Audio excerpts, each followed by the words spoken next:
Are the continuing AI mistakes Facebook is making opening up opportunities for competitors? Sarah Fryer's story for Bloomberg, quote, Facebook's AI mistakenly bans ads for struggling businesses, end quote, chronicles some recent disasters created by broken AI content moderation algorithms used in production at Facebook. Fryer's story recounts a number of what amount to tragedies these faulty programs have inflicted on not only what look to be entirely innocent businesses, but actual paying customers of Facebook's advertising offer for small businesses. Also worth noting is the lack of support Facebook offers. Fryer mentions, quote, free support tools, end quote, Facebook has made available to small business advertisers who are expected to manage themselves through problem resolution. Bad algorithms and no support should be a prescription for disaster. But can anyone step up to do better than Facebook? Don't look to Alphabet's Google business to step up as a Facebook disruptor. As this screen scrape from the Get Human website makes clear, Google is arguably as vulnerable to disruption for the same reasons as Facebook. Note the availability of a telephone number to contact Google support, but it is outfitted merely with a call recorder. Yuck. And a very costly yuck if you depend, like the businesses Fryer mentions in her story for Bloomberg, on Google Ads to make your sales. The Trade Desk is at least appealing to the market segment fed up with the very costly pain inflicted by Facebook and Google on paying advertisers. Note the appeal to humankind on the front page of the Trade Desk website. By positioning itself entirely as representing ad buyers only and skipping the likely enormous cost of trying to build competitive online communities to Facebook, Google, or Twitter, the Trade Desk has seized the disruptor mantle, and with great financial success. With a market cap as of the close of market on Friday, November 27, 2020, of over $40 billion, the company's share price has moved up by more than 400% over the last year. But what about access to human support? This is still an open question, one not answered by the Trade Desk.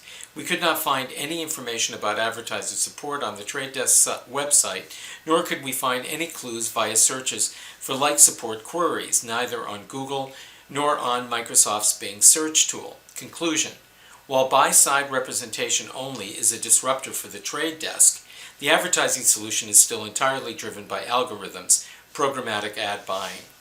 And by the way, news broke on Thursday, December 17th, 2020, of findings by Oracle of malicious abuse of programmatic ad buying algorithms for streaming video services.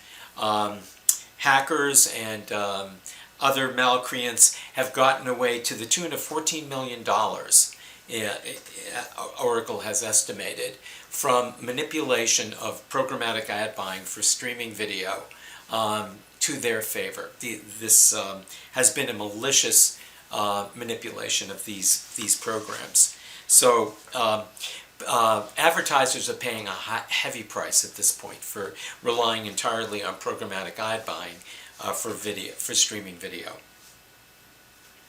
Will someone step up to compete with the Trade Desk as a legitimate disruptive option, but this time including a human support team for advertisers to buying the kind of ads prone to blowing up by themselves from Facebook, Google, Twitter, or LinkedIn? Probably not. The business by definition would be very human labor intensive and hard to scale. Nevertheless, the opportunity still exists for Facebook to be seriously disrupted based on the mistakes reported by Sarah Fryer's story for Bloomberg, not to mention court cases coming from every angle in terms of public, state and federal government here in the United States, the EU government within the EU, private nation government, UK, etc., against Facebook. And Facebook investors should be questioning whether the strategy implicitly adopted by the CEO, Mark Zuckerberg, which is a highly confrontational, defensive posture giving very little, is the right way to go here. And certainly positioning itself against Apple, for example, with regards to the App Store dispute, may not turn out to be a very smart move. Investors should be looking at that. Not that they have much ability to do anything, given the fact that Zuckerberg controls all of the decision-making rights at this point. My name is Ira Michael Blonder. I'm the CEO and founder of IMB Enterprises, Inc. We are an advisory firm working the C-suite at early-stage enterprise software businesses. We are also interested in public stock markets and the companies traded on them, particularly the tech variety. Please visit our website, https://www.imbenterprises.com. Please also visit my personal Twitter page at Mike the Bebop.